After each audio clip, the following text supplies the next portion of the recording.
नमस्कार, आप देख रहे हैं परफेक्ट मिशन लाइव और मैं हूं आपके साथ ज्योतिका। आइए रुक करते हैं खबर की ओर। प्रयागराज सतीश चंद्र की रिपोर्ट। परमार्थ त्रिवेणी पुष्प आश्रम बना श्रद्धा और आध्यात्मिक आकर्षण का प्रमुख केंद्र। प्रयागराज संगम नगरी के अरैल घाट स्थित परमार्थ त्रिवेणी पुष्प आश्रम इन दिनों श्रद्धालुओं और पर्यटकों के आकर्षण का प्रमुख केंद्र बना हुआ है। आश्रम परिसर में स्थित भगवान जगन्नाथ, बलभद्र और सुभद्रा के मंदिर में प्रतिदिन बड़ी संख्या में श्रद्धालु दर्शन पूजन के लिए पहुंच रहे हैं। आश्रम में चारों वेदों के स्मरण को समर्पित संरचनाएं तथा ऋषि मुनियों की भव्य प्रतिमाएं भारतीय संस्कृति और सनातन परंपरा का संदेश देती हैं। स्वच्छ परिसर, हरियाली, पेयजल और बैठने जैसी सुविधाओं के साथ यहाँ का शांत वातावरण श्रद्धालुओं को ध्यान, साधना और आध्यात्मिक शांति का अनुभव कराता है। स्थानीय लोगों के अनुसार परमार्थ त्रिवेणी पुष्प आश्रम केवल धार्मिक स्थल ही नहीं बल्कि वैदिक ज्ञान और भारतीय आध्यात्मिक विरासत का महत्वपूर्ण केंद्र बन चुका है। सावन सहित विभिन्न धार्मिक अवसरों पर यहाँ श्रद्धालुओं की संख्या और अधिक बढ़ जाती है। साथियों, क्या आपको पता है कि नैनी के अरैल घाट में एक ऐसा आश्रम मौजूद है जिसका नाम है परमार्थ त्रिवेणी पुष्प। यहाँ आप आते हैं तो यहाँ आपको चारों वेदों का, हम कह सकते हैं जो वेद हमारे होते थे उनका आपको दर्शन करने को मिल जाएगा, और जो ऋषि मुनि होते थे उनका प्रतिमा लगाए गए, उनके जो शिष्य थे, बटुक होते हैं, उनका भी हमारे कैमरे में दिख रहा होगा। ये है अथर्ववेद, आप देख सकते हैं। ये अथर्ववेद का यहाँ पे जिक्र किया गया है, और इसके बगल में ऋग्वेद है। ये आप देख सकते हैं कैमरे में, ऋग्वेद है। यहाँ पे तो महापुरुषों, तमाम ऐसे महापुरुषों, ऋषि मुनियों को फोटो के द्वारा जिक्र किया गया है। यहाँ पे भारी संख्या में लोग आते हैं, घूमते हैं, ताकि जो हमारे वेद हैं, हमारे जो ऋषि मुनि हैं, उनको हम लोग याद रख सके। और उधर आप कैमरा में उधर की तस्वीर दिखाएं कि देखिए महाराणा प्रताप का भी फोटो उधर लगा है। और ये देखिए, ये ऋग्वेद, हाँ ऋग्वेद है। ये आप देख सकते हैं, यहाँ पे भी ऋषि मुनि हैं, और इनके साथ जो बालक थे, इनके साथ पढ़ते थे, जिनको ये ज्ञान हुआ था, इनकी ही प्रतिमा लगाई गई। आप देख सकते हैं, यहाँ चारों तरफ से है।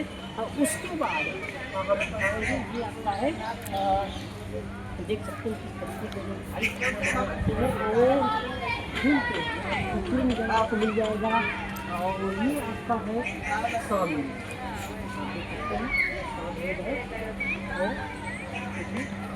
ये तस्वीर दिखाएं। ये देखिए, ये साउंड देखने को मिल जाएगा, और ये आपको मिल जाएगा। ये आप कैमरा में कहीं थोड़ा इधर की तस्वीर दिखाएं। ये आप देख सकते हैं कि किसकी प्रतिमा हो सकती है, और इसके बीचों बीच जस्ट भारत माता की प्रतिमा लगाई है। आप देख सकते हैं कैमरे में, झंडा लिए हाथ में, और भारत माता की ये प्रतिमा लगाई है। और इसके बगल में जस्ट स्थापना की गई है ये जो वेद की, जो हमारे चार वेद थे, वो चार वेदों का इस मंदिर में जिक्र किया गया है। और इसमें तमाम, चाहे गौतम बुद्ध की तस्वीरें हो, चाहे वाल्मीकि जी की हो। और ये देखिए, ये है ये ऋग्वेद। तो यहाँ पे जो हमारे वेद थे, चारों वेदों का बाकायदा जो है उसका पूरा विवरण दिखाया गया है, किस तरीके से जो हमारे वेद थे, उनके लेखक जो थे, उनकी जो ऋषि मुनि थे, उनका कहीं ना कहीं प्रतिमा लगाया गया। और ये देखिए तस्वीर में आप देख सकते हैं कि किसकी प्रतिमा हो सकती है इस साइड। तो तमाम ऐसे ऋषि मुनि और ऐसे लोगों की प्रतिमा। और ये आप कैमरा में कैद हो रहा है, और देख सकते हो कहाँ की तस्वीरें हैं। हाँ, आप बताइए क्या है। तो यहाँ पे आपको नैनी के अरैल में एक ऐसा आश्रम मौजूद है जहाँ पे गुरुकुल में शिक्षा के साथ साथ तमाम जो है व्यवस्थाएं दी जाती हैं। यहाँ पे गुरुकुल निःशुल्क जो है आते हैं, भ्रमण करते हैं, यहाँ पे घूमते हैं, फोटो खींचते हैं, पिकनिक मनाने के लिए लोग आते हैं। देख सकते हैं भारी संख्या में ग्राउंड में जो है महिलाएं आई हैं, बच्चे हैं, कपल्स हम कह सकते हैं, भारी संख्या में मौजूद है। और ये महात्मा बुद्ध है, ठीक है। तमाम लोग यहाँ पे आते रहते हैं। और यहाँ पे जो है हमारी भारत संस्कृति की जो परंपरा रही है, उस परंपरा को बरकरार रखा गया है इस पार्क में। और इस पार्क में हम यही नहीं, इसका एक हम कह सकते हैं गेस्ट हाउस भी है, उसमें निःशुल्क शादी विवाह भी होते हैं, और गुरुकुल चलता है जिसमें लोगों को शिक्षा दीक्षा दिया जाता है। यही नहीं, इसका तमाम जो व्यवस्थापक जो होंगे वो कैसे आखिर सहन करते होंगे। आप देखे होंगे तमाम ऐसे आश्रम मौजूद होते हैं जहाँ आपको शुल्क देना पड़ता है, लेकिन ये बिल्कुल निःशुल्क है और आके आप अपने इतिहास को देख सकते हैं। अपने इतिहास को, चाहे वेद हो, चाहे पुराण हो, चाहे गीता हो, चाहे रामायण महाभारत, तमाम जो पुराने ऋषि मुनि हैं उनकी प्रतिमाओं के द्वारा उनका उल्लेख किया गया है। जो लोग यहाँ पे आते हैं, खींचते हैं, उनको नमन करते हैं। और ये बहुत भारी पार्क है, हम देख सकते हैं, कैमरा में देखिए, जहाँ भी देखेंगे बहुत भारी पार्क है, तो भारी संख्या में यहाँ पे लोग आते हैं। आप लोगों से अपील करेंगे कि आप लोग भी इसमें ज़रूर आइए और यहाँ पे इसका खूबसूरत नज़ारा आप देख सकते हैं। अभी परमार्थ त्रिवेणी उस आश्रम में है और हमारे साथ यहाँ के आचार्य जी, हम कहेंगे, जो बालकों के आश्रम में शिक्षा दीक्षा का कार्यभार संभाले हुए बच्चों को चारों वेदों का ज्ञान भी देते हैं। और इस आश्रम को किसने बनवाया था, कब इसकी स्थापना की गई थी, इस आश्रम को बनाने में काफ़ी समय लगा था। और महाकुंभ, जब से महाकुंभ लगा है तब से ये त्रिवेणी पुष्प आश्रम जो है ये चर्चाओं में, परमार्थ त्रिवेणी पुष्प आश्रम में। हमारे साथ महाराज जी ने क्या जानकारी दी आपके पास इसके बारे में? हम बता रहे हैं, हमारा नाम है आचार्य मनोज कुमार मिश्रा। हम जो है यजुर्वेद मध्यायनी शाखा के पढ़ाते हैं बच्चों को, और हम जो है चारों वेदों को जो है पूर्व पढ़ाते हैं। और यहाँ की ये महानतम है परमार्थ आश्रम जो है चिदानंद मुनि जी हमारे बनवाए थे। महाकुंभ के पहले इनका जो है ये आश्रम जो है बनाया गया था, और महाकुंभ में से ये आश्रम जो है इतना जो है प्रसिद्ध हो गया कि यहाँ पर यज्ञ अनुष्ठान चारों वेदों का जो है यहाँ पर पढ़ाया जाता है। बच्चों को निःशुल्क शिक्षा दी जाती है। कितने बालक होंगे जिनको आप पढ़ाते हैं शिक्षा? आश्रम में लगभग ज़्यादा तो नहीं है, लेकिन 100 बच्चे हैं। अच्छा, यहाँ पर निःशुल्क आवास, निःशुल्क भोजन, निःशुल्क शिक्षा। इसमें जगन्नाथ मंदिर का जिक्र किया गया। तमाम ऐसे महापुरुष हैं, ऋषि मुनि हैं जिनको इस सब गार्डन में आश्रम में लगाया गया। क्या इसका लगाने में क्या ऋषि मुनियों को याद करने का क्या वो है? तो महात्म है, प्राचीन काल से ही वेदों में अग्नि सूक्त जो है ऋग्वेद सबसे प्राचीन वेद है। वेदों में जो है अग्नि सूक्त जो है सबसे महात्म है। इसी के कारण जो है ऋषि जो थे, और ये वेद का जो है प्राचीन काल से ही जो आयुर्वेदिक दवाइयाँ चलती हैं, सब चलते हैं, सब वेदों से ही लिया गया है। आज हमारे जो साधु संत है विलुप्त हो गए हैं, और ये प्राचीन जगन्नाथ मंदिर है, ये उड़ीसा से जो है स्थापित किए गए हैं। पुरी से आए हैं जो है जगन्नाथ। पहले जो है जगन्नाथ भगवान है, बीच में सुभद्रा की है बहन है, और इनके बगल में बलराम जी भैया जी हैं।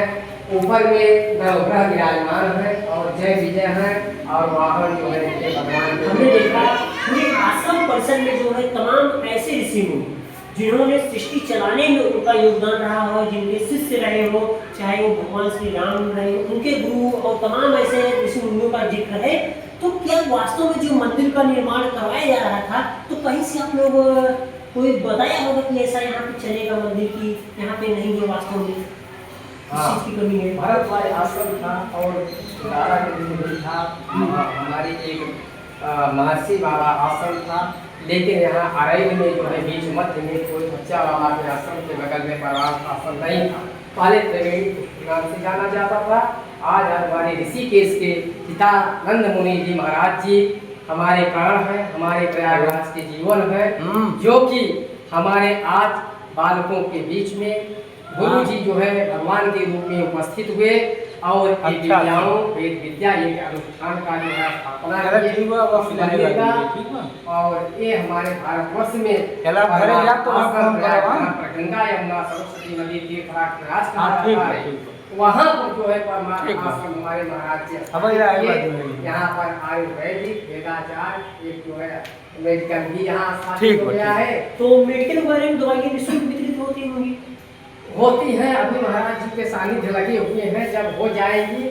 और आश्रम में क्या क्या व्यवस्थाएं हैं? आश्रम में व्यवस्थाएं हैं कि यहाँ पर जो है गरीबों के लिए दान देने के लिए कपड़ा, ओढ़ना, वस्त्र, जितना क्रीम पाउडर जितना भी है सब महाराज जी यहाँ अलाउ किए हैं। दान देने के ट्रक आता है और यहाँ दान में चला जाता है। यहाँ ब्राह्मण गरीब आते हैं, उनके लिए सारी व्यवस्था है। हर जात के लिए महाराज जी बोले हैं, नहीं कह रहे ब्राह्मण के लिए, सब जातियाँ हैं यहाँ और सब जातियों को जो है शिक्षा दी जाए। ब्राह्मण का तो पाठ ज़्यादा है, आप तो जानते हैं, वेदों में वर्णित है। इसलिए और क्या कह सकते हैं, हमारे गुरु जी सीताराम मुनि जी तो स्वयं हैं, उनके सानिध्य में हम प्रधान पुजारी हैं आचार्य मिश्रा जी, जो कि वेदों को जो है पढ़ाते हैं। और प्रयागराज के गंगा मैया की देव है, जो कि यहाँ पर हम आके उपस्थित हुए हैं आप लोगों को। चलिए बहुत बहुत धन्यवाद महाराज जी। हम थोड़ा सा और बाहर जगन्नाथ जो मंदिर है वो एक वास्तव में ये जो मंदिर स्थापना की गई है, क्या इसका सोच के यहाँ पे बनाया गया था?